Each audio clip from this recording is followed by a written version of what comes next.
It's Chargers money line, and right now I am considering the over. Those are the plays for me. Appreciate all of you joining us. Make sure you're following us at Butt Fumble Sports on TikTok, Instagram, and YouTube, and at Sports Fumble on Twitter. The last game we'll talk about in the 4 p.m. window is a mega matchup in the NFC North between the 12-3 Minnesota Vikings and the 7-8 Green Bay Packers. This game is going to kick off at 4:25 p.m. on CBS.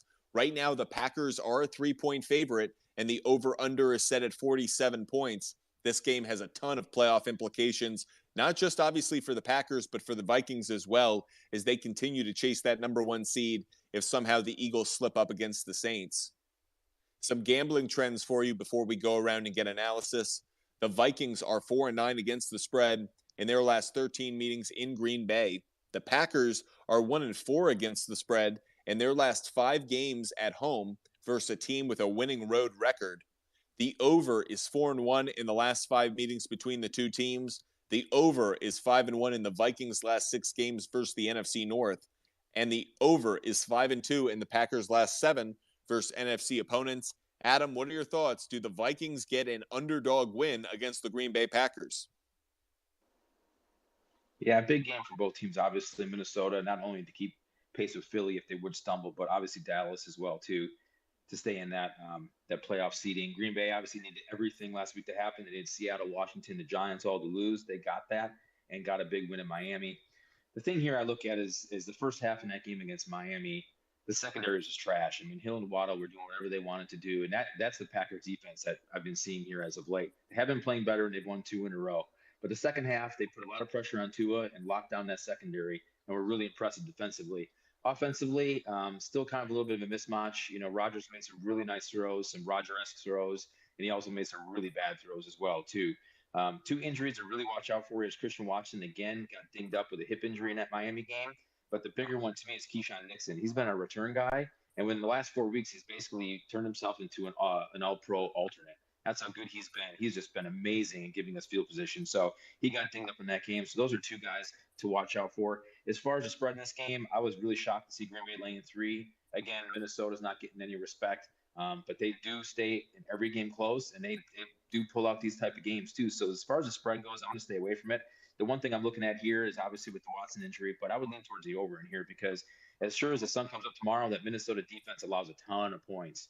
I mean, they allow a ton of points to everybody. I mean, they probably would give them 35, 40 to Denver if they played them. So to me, I know it's primetime Kirk Cousins, but I think Rodgers could throw a pick and lead to some quick points. I think Cousins could throw a pick, lead to some quick points here. So offensively, I think Green Bay between Dobbs being back and getting his legs back underneath him and getting Jones involved more, which Jones was not involved much in the Miami game. They said he was dinged up a little bit, but I think he'll be fine for this one. So I think both sides of the ball offensively, they're going to be able to move the ball up and down the field here. And honestly, taking a look at the weather forecast, it's going to be unseasonably mild in Green Bay. It's only going to be 40 degrees with light winds. So it's going to be optimal conditions here for points to be had. So that's what I'd be looking for is to buy the over down and jump on the over. I'll pick up where Adam's leaving off because I love that play. It's one of my 2 best bets of the week. I love the under in this game. I love the over in this game, rather. The over 45.5 after I buy the points. Over 45.5. Love that. That's one of my 2 best bets of the week. I do like the Packers on the money line. I feel like they're rolling, and I don't like Kirk Cousins going into Green Bay, rather. The Vikings 4-0 against the spread in their last 13 meetings in Green Bay. I'm not sure I know about the spread, but I do like the money line. Packers on the money line feels like a good play for me. I do consider the Vikings plus 4.5. Might want to be on both sides of this between Packers money line, Vikings to cover plus 4.5. But between those 2, I'll figure that out throughout the course of the week. I love the over, like I mentioned, over 45.5. Lope, where are you coming down on this one?